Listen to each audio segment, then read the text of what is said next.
আল্লাহ সুবহানাহু ওয়া তাআলা তার এই গোলামকে এমন কিছু যোগ্যতা এবং দক্ষতা হিকমা দান করেছিলেন, যে যোগ্যতা এবং হিকমতের বহির্প্রকাশ পৃথিবীবাসী দেখেছিল। আর এই লুকমানের সেই হিকমতের কথা আল্লাহ সুবহানাহু ওয়া তাআলা পবিত্র কুরআনুল কারীমের মধ্যে নিজেই উল্লেখ করে দিয়েছেন। জোরে বলেন সুবহানাল্লাহ। ইন্টারেস্টিং বিষয় হচ্ছে, তিনি নবী ছিলেন না, তিনি ছিলেন সলেহ, মানে সাধারণ সৎ মানুষ, আল্লাহর ওলি, নবী ছিলেন না। কিন্তু কি এমন কাজ করলেন যে আল্লাহ সুবহানাহু ওয়া তাআলা এই মানুষটাকে নিয়ে সরাসরি একটা সূরা নাজিল করে দিলেন। তার নামে একটা সূরা নাজিল হচ্ছে, 2 লাইনের না, কিন্তু বিশাল সূরা। তার মানে এই মানুষটি আল্লাহর কাছে পছন্দের মানুষ ছিলেন। কেন আল্লাহ রাব্বুল আলামিন তাকে এত পছন্দ করেছেন এবং তার কথাগুলি কুরআনুল কারীমে আল্লাহ তাআলা গোটা মানব জাতির জন্য আল্লাহ তাআলা উল্লেখ করে দিয়েছেন। কেন? এখানে দেখেন, লুকমান আলাইহিস সালাতু ওয়াস সালাম নিজের জন্য শুধু না, তার সন্তান সন্ততিকে এমন কিছু নাসিহা করেছিলেন, যে নাসিহাগুলা নবী আলাইহিস সালাতু ওয়াস সালাম তিনি আবার সাহাবীদের সামনে করেছেন।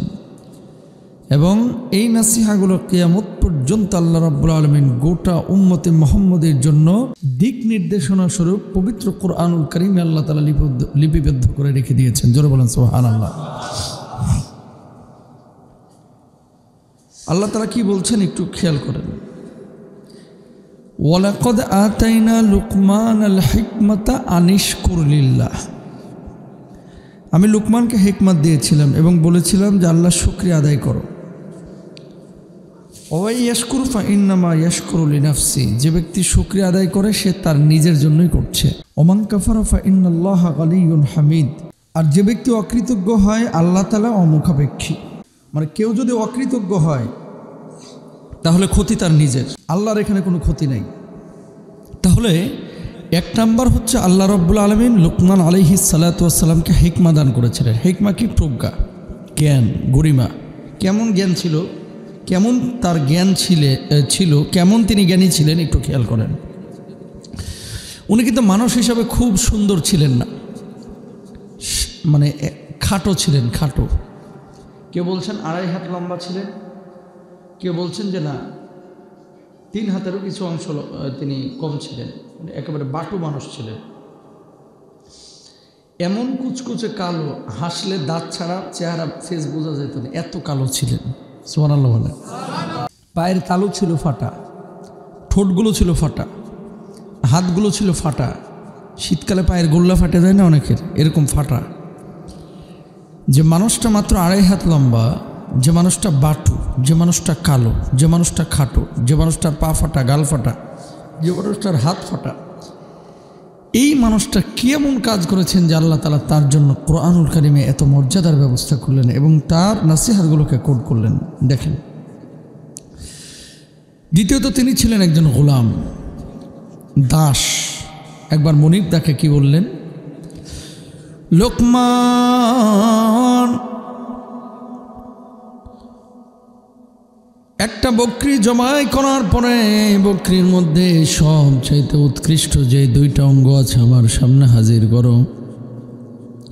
লুকমান আলাইহিস সালাতু ওয়াস সালাম ওই বকরিটা জবাই করার পরে ছাগলের জিহ্বা আর হৃৎপিণ্ডটাকে আলাদা করে গোশত যখন বানাচ্ছিলেন তখন মনিবের সামনে নিয়ে আসলেন।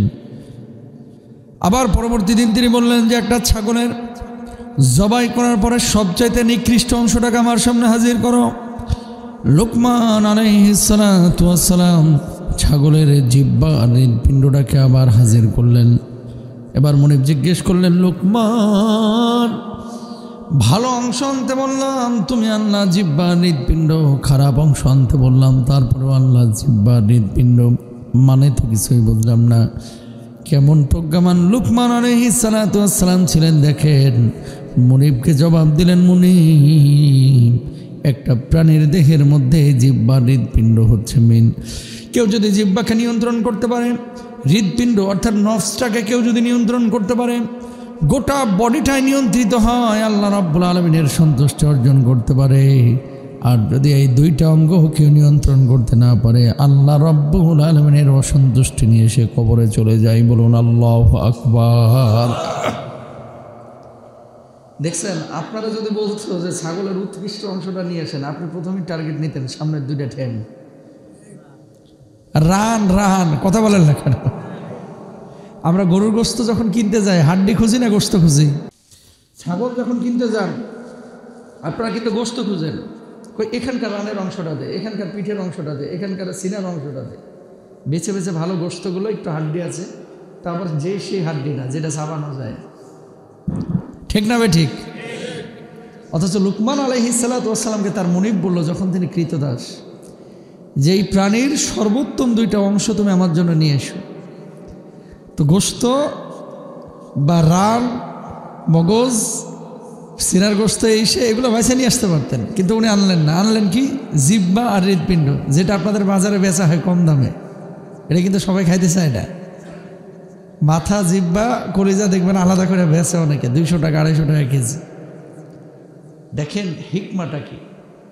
আপনি যে এই গোটা দেহটা আপনাকে আল্লাহ তাআলা দিয়েছে, যদি জিহ্বাটাকে নিয়ন্ত্রণ করতে পারেন, পৃথিবীর 90% মারামারি বন্ধ হয়ে যাবে। ঠিক না? জিহ্বাটাকে যদি নিয়ন্ত্রণ করতে পারতেন তাহলে আপার মতো অবস্থা 5 আগস্ট হইতো না। ঠিক না? জিহ্বাটাকে যদি নিয়ন্ত্রণ করতে পারত তাহলে অনেক বক্তার, রাজনৈতিক হোক আর হুজুর হোক, এই জিহ্বা নিয়ন্ত্রণ করতে পারলে অনেক ফিতনা থেকে বেঁচে যেত। আল্লাহ রাব্বুল আলামিন বললেন, ওয়ালাকাদ আতাইনা লুকমানাল হিকমাতা আন ইশকুর লিল্লাহ ওয়া মান ইয়াশকুর ফাইন্নামা ইয়াশকুরু লিনাফসি। লুকমান কৃতজ্ঞতা অর্জন করেছিল। আল্লাহ যে এখানে বলল কেউ যদি শুকরিয়া আদায় করে তার নিজের জন্য করলো, কেন বললো এই কথা? وَإِذْ تَأَذَّنَ رَبُّكُمْ لَئِن شَكَرْتُمْ لَأَزِيدَنَّكُمْ وَلَئِن كَفَرْتُمْ إِنَّ عَذَابِي لَشَدِيدٌ।